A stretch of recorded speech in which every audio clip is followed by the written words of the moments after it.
All right.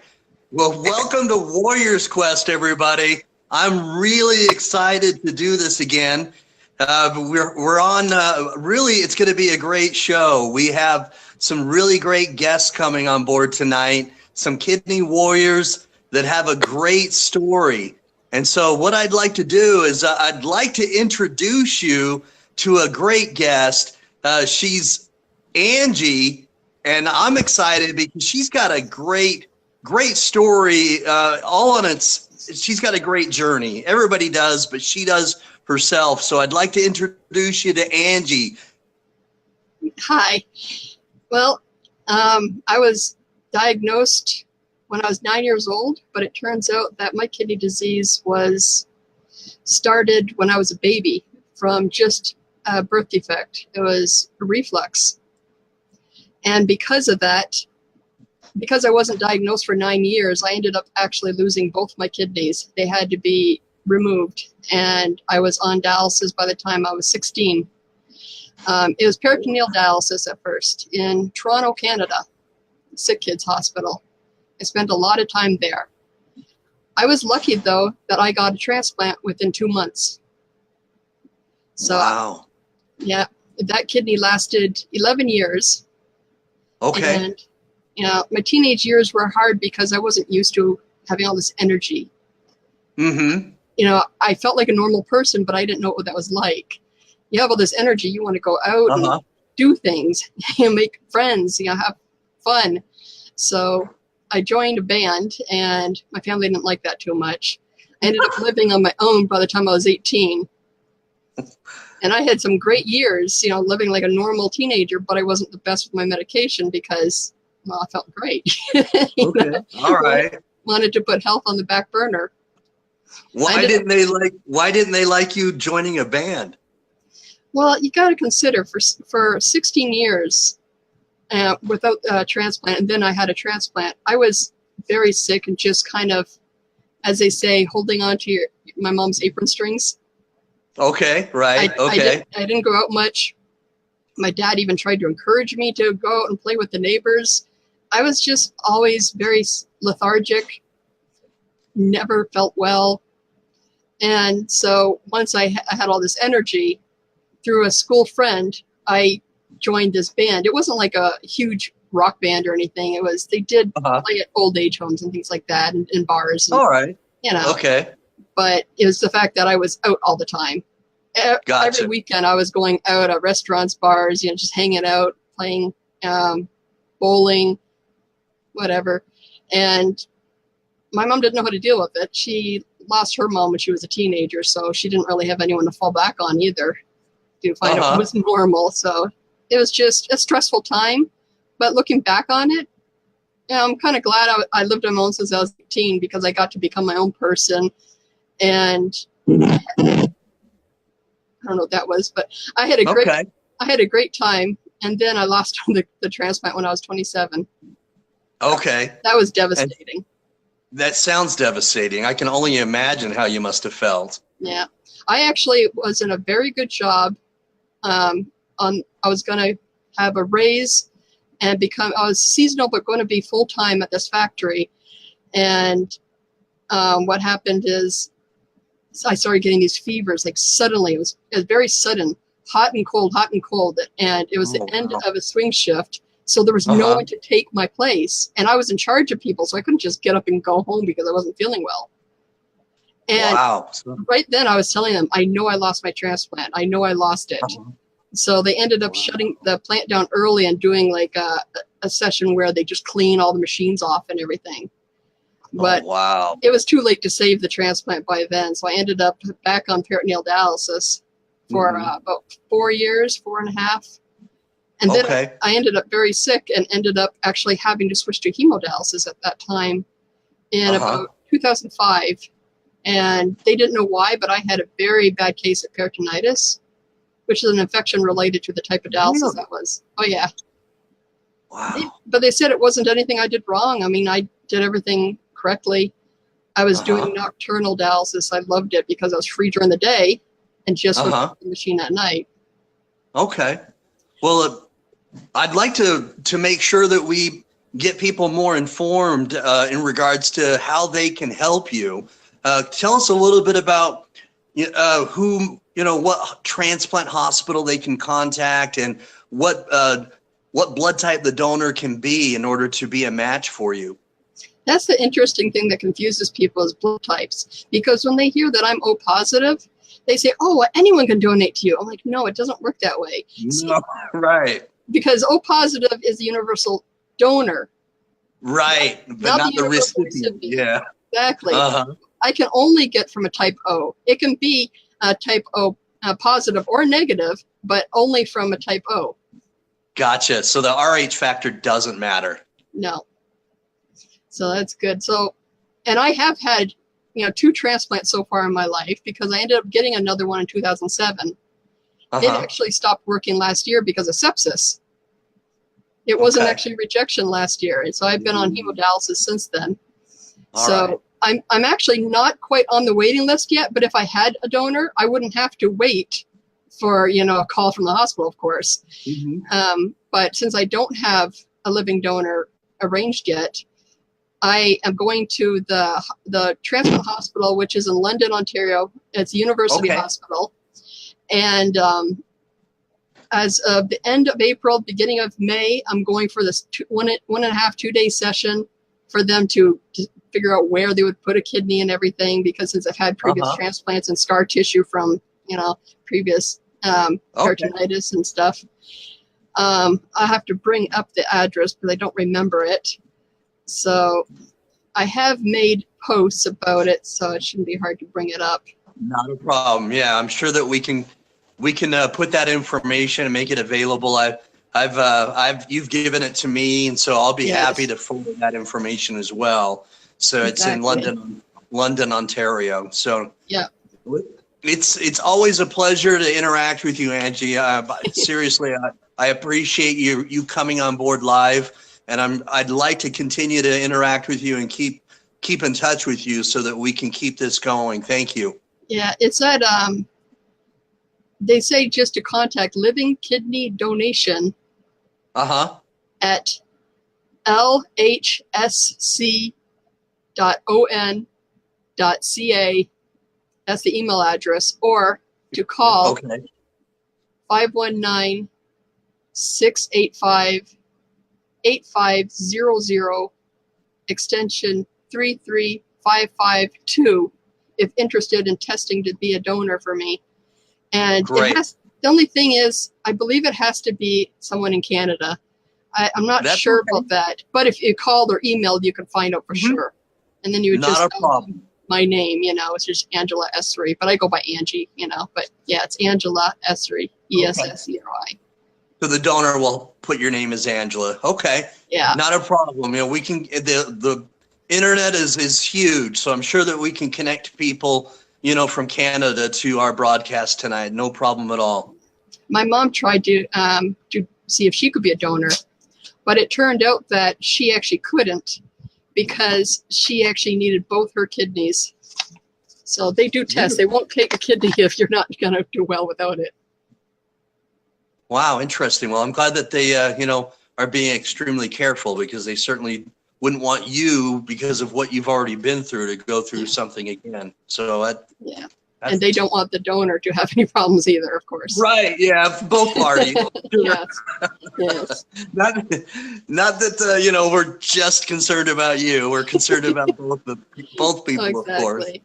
And that's the thing. A lot of people, they're concerned about, well, if I'm a donor, is the hospital actually going to care about me as a donor? Yeah. But yeah, they do. For sure. All right. Well, thank you again, Angie. Thank you so much for coming on board live. We're excited to keep this going so that we can get you more exposure and get this information out there. Thanks again for coming on. Okay. Thank you. No problem. You're welcome. Have a good night, Angie. All right. Well, everybody, thank you. Angie's a great guest. Please continue to watch her journey. And I've got another guest tonight. Her name is Mary Ann. And so, Mary Ann, I'd love to have her come on board now and share her story as well. Her story is a little bit different. So I'd like to introduce Mary Ann to everybody. Hi, Mary Ann. Hello. Hey, Well, where do I start? I was diagnosed 4 years ago with kidney failure, and when they did all the testing, they said it was from undiagnosed prolonged hypertension. okay. So I had to go on dialysis. Then it'll be 4 years in May that I've been on dialysis, hemodialysis, because I had too Okay. much scar to do the peritoneal, and I'm a Uh-huh. widow, so I didn't have anybody at home to help with it Uh-huh. by myself. I have a lot of family close. I married a man that had 9 children, and then we had 2 more. So it's been a busy 40 years. um, and they've all been wonderful and helping and checking on me every day. But I am so tired. I worked for 27 years for the state of South Dakota in Department of Social Services, and I love Uh-huh. my job. I'm a really lucky person that I got to go to a job every day that I love to do. You know, I thought I was doing something for people and helping people, and I couldn't believe it when this happened to me. But but Sure. yeah, couldn't keep working after I tried it for about 5 months, and I just couldn't keep working That's after understandable. dialysis. Sure. It wipes you out, doesn't it? Yeah, it does. And and the reason I started going to the doctor was because I was so tired at work all of a sudden. I just couldn't do it, and I was forgetting things. I They're really true when they say that your mind gets a little fuzzy, because it does. And Uh-huh. I remember policy, and if you work for the government, you got to remember policy. And so I had to retire then, and I've got Okay. 27 grandkids, and the youngest 2 are just going to be a year old in May, and I want to stay around for a while. Well, That's I, absolutely. A family is extremely important. And so with your family that you have some of your family members tried to, get tested? well, yes, my stepchildren, one of them got as far as that the hookups weren't the same. So we Uh-huh. weren't compatible. The Okay. blood was okay, but because most of them are on. My husband was diabetic, and he died of a heart attack, and he Oh, had wow. surgery. So there's a lot of high blood pressure in the family, and Okay. so nobody has passed. Well, it And I sometimes don't works want out that them. way. You know, I don't Right. I want them mean, I mean, one day themselves. if the reason why you got kidney disease is because of hypertension and that's in the genes, so to speak, then it does stand to reason, and it makes sense that maybe that's the reason why you know, they're not passing the test to become a donor as well. And so I can understand that. So you go to hemodialysis, and you've been doing dialysis for 4 years now. Is that right? Yep. Time. It's like having a full time job. Going there Monday, It Wednesday, is. Friday. It really is. And I appreciate you explaining it that way, because I honestly, there are people that don't quite understand what this disease makes kidney warriors feel. They don't understand that. So how long have you been on the transplant list? I qualified for the transplant list right away. Okay. All right. And when you say how we feel on dialysis, that I asked the doctor why, they said I'd feel better. And I said, well, I did feel better. But he said, you have to think you're on this machine for 4 hours, and it's doing 2 days of work of what your kidney would do if it was working. Right. So your energy, you're using it up. Yeah, it's short-lived, isn't it? Yeah. It is short-lived, and that's what I like that you're explaining it this way, because again, a lot of people just don't understand how this disease makes kidney warriors feel. It makes you feel fatigued, drained, exhausted. You feel that way without the dialysis, then you go to dialysis, and then you feel wiped out after you've done it, right? Well, yeah, and I have an hour drive there and an hour drive home, and sometimes about 10 miles from home, it's taken forever. But I'm still Yeah. driving myself, so Makes it a long have day. to be thankful. Well, you've shared with me some of your information, and it's been a pleasure getting to know you through Amy Martin. Amy Martin is somebody I've got connected with, on Facebook, because she became a living donor, and so anyway, it's been a pleasure getting connected with you because of Amy Martin.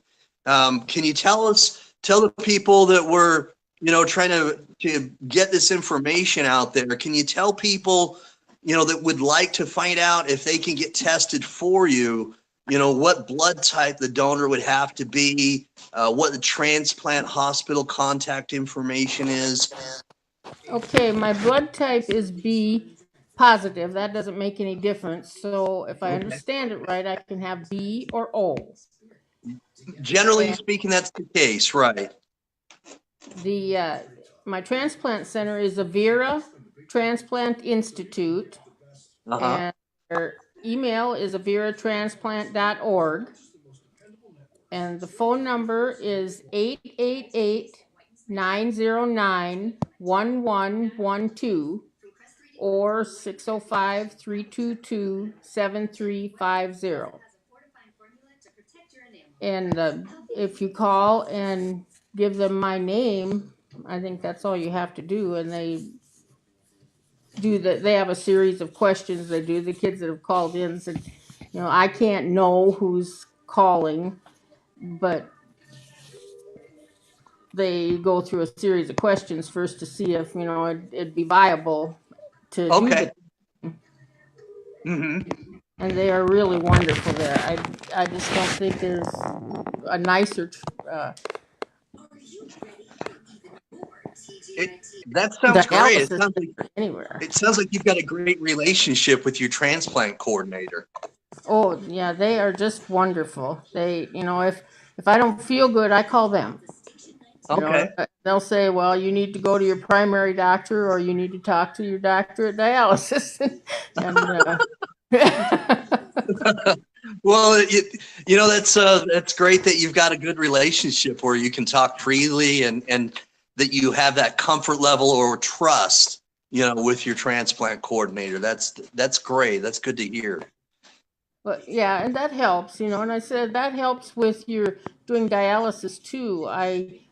They asked me to be on their patient advocacy board, so I do that once every quarter. We have a meeting and make a newsletter and stuff, things to make it go easier for you when you're going to dialysis, and things you can give, and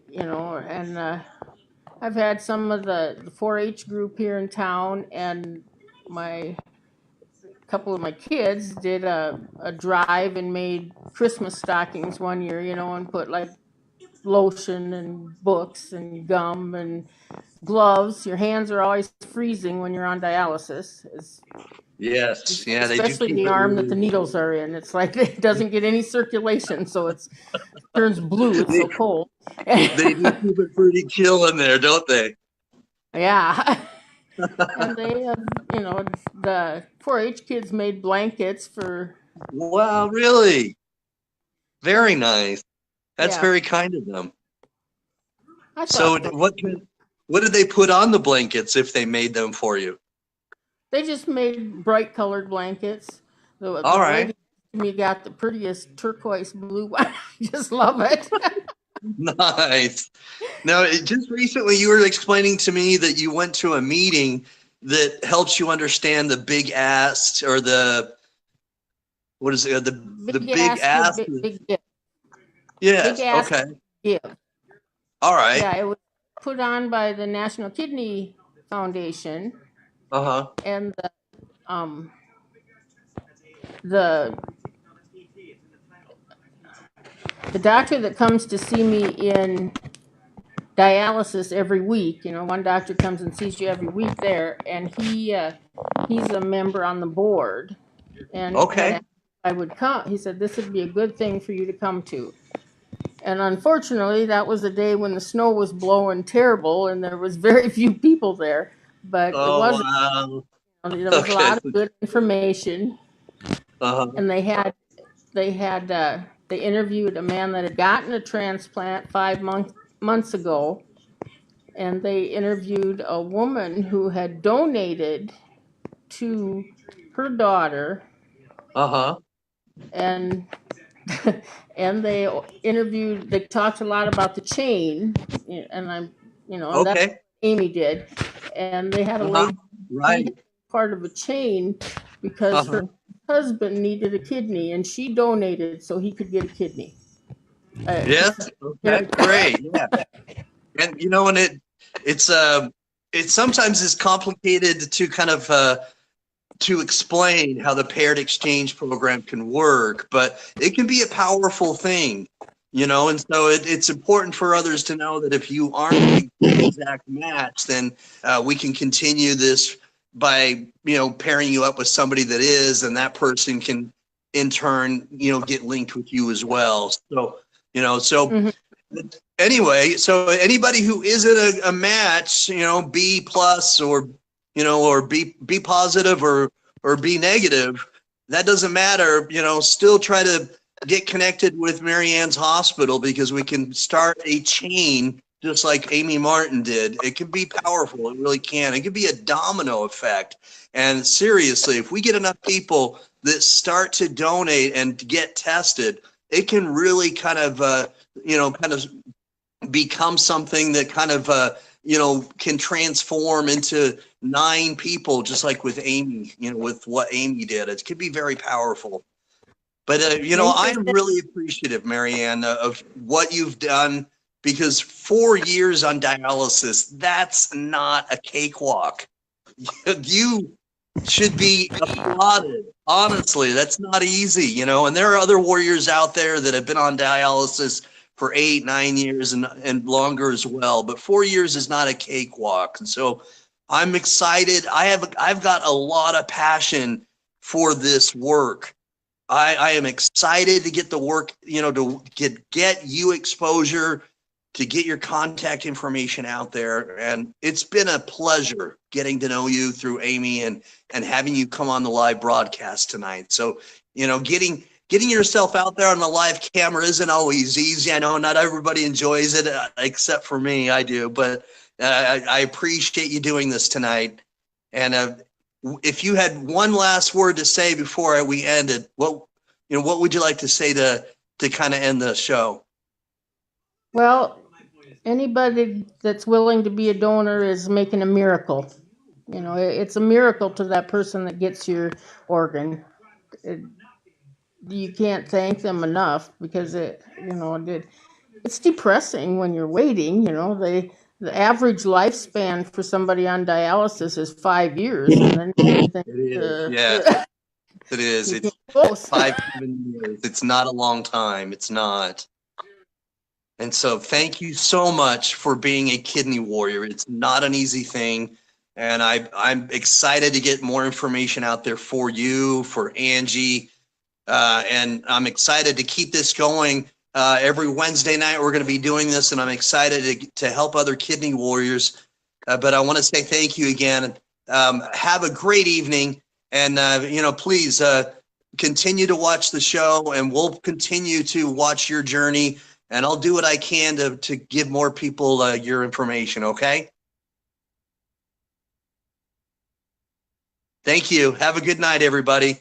I appreciate you watching the show. It's a lot of fun, and I appreciate your support, and thanks for watching.